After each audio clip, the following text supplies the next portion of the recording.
بسم اللہ الرحمن الرحیم۔ السلام علیکم ورحمۃ اللہ وبرکاتہ۔ اسلام اور ہم آفیشیل چینل میں آپ سب کو خوش آمدید کہتا ہوں۔ حضرت اسماعیل علیہ السلام کا پارٹ 1 تھا، آج یہ پارٹ 2 پیش کر رہا ہوں۔ آئیے چلتے ہیں ویڈیو کی طرف۔ اس نے کہا، ابا جان، جو کچھ آپ کو حکم دیا جا رہا ہے اسے کر ڈالیں، آپ انشاءاللہ مجھے صبر کرنے والوں میں پائیں گے۔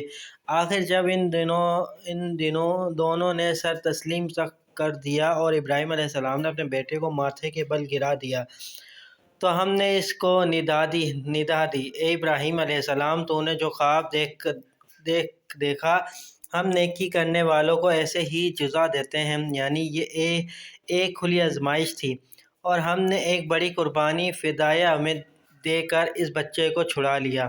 اس کی تعریف ہمیشہ کے لیے بعد کی نسلوں میں چھوڑ دیں۔ ہم نیکی کرنے والوں ایسی ہی جزا دیتے ہیں، یعنی وہ ہمارے مومن بندوں میں سے تھے۔ خواب کا مقصد واضح ہے کہ انہوں نے دیکھا کہ وہ اپنے بیٹے کو ذبح کر رہے ہیں لیکن ذبح نہیں کیا۔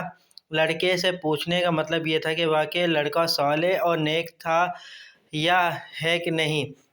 جب لڑکے نے کہا، اگر اللہ کا حکم ایسا ہی ہے تو کر ڈالیں، لڑکے کا جواب یہ ظاہر کر رہا ہے کہ وہ باپ کا فرمانبردار اور خدا کا حکم ماننے والا ہے۔ اس کا مطلب یہ ہے کہ حضرت ابراہیم علیہ السلام کی دعا پوری ہوئی۔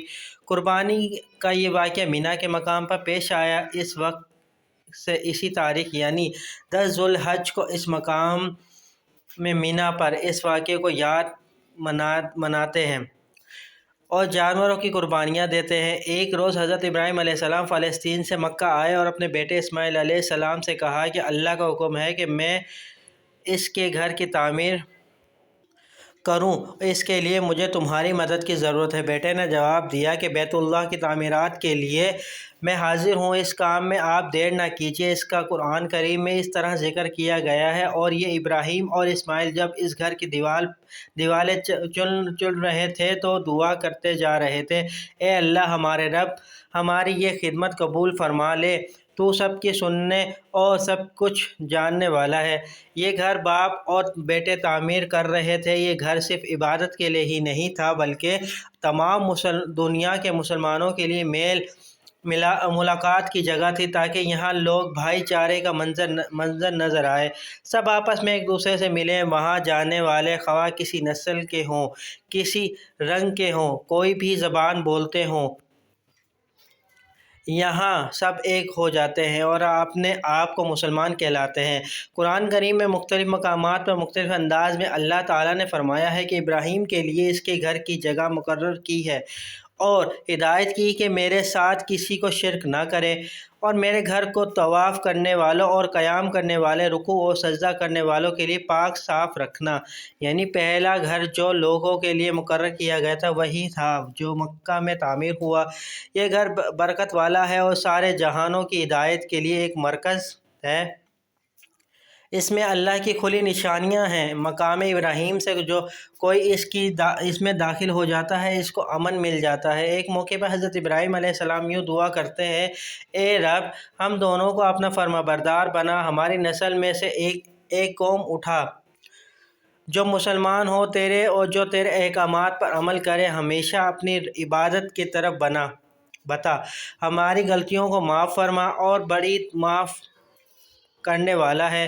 اے رب، ان لوگوں میں خود ان کی ہی قوم سے ایک ایسا رسول اٹھا جو انہیں تیرے آیت سنائے، ان کو کتابیں اور حکمات کی تعلیم دے اور ان کی زندگیاں سنوار دے، تو بڑا طاقتور اور حکمت کرنے والا ہے۔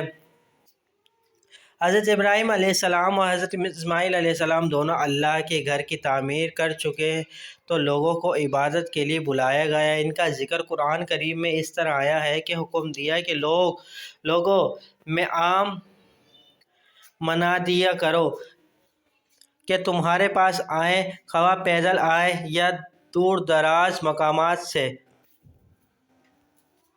دبلی اونٹنیوں پر آئیں، تاکہ یہاں آ کر دیکھیں کہ ان کے لیے کیسے کیسے دین اور دنیاوی فائدے ہیں۔ امید کرتا ہوں آپ کو یہ ویڈیو پسند آئے گی۔ اس کا پارٹ 1 اگر آپ نے دیکھنا ہے تو اس ڈسکرپشن میں لنک موجود ہے۔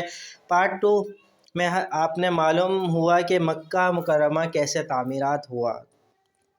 ثواب کی نیت کے ساتھ شیئر ضرور کیجیے گا، ویڈیو پسند آئے تو لائک کر دیجیے اور کمنٹ سیکشن میں اپنی قیمتی رائے دینا نہ بھولیے گا۔ ملتا ہوں ایک نئی ویڈیو میں آپ کے ساتھ، جب تک کے لیے السلام علیکم ورحمۃ اللہ وبرکاتہ۔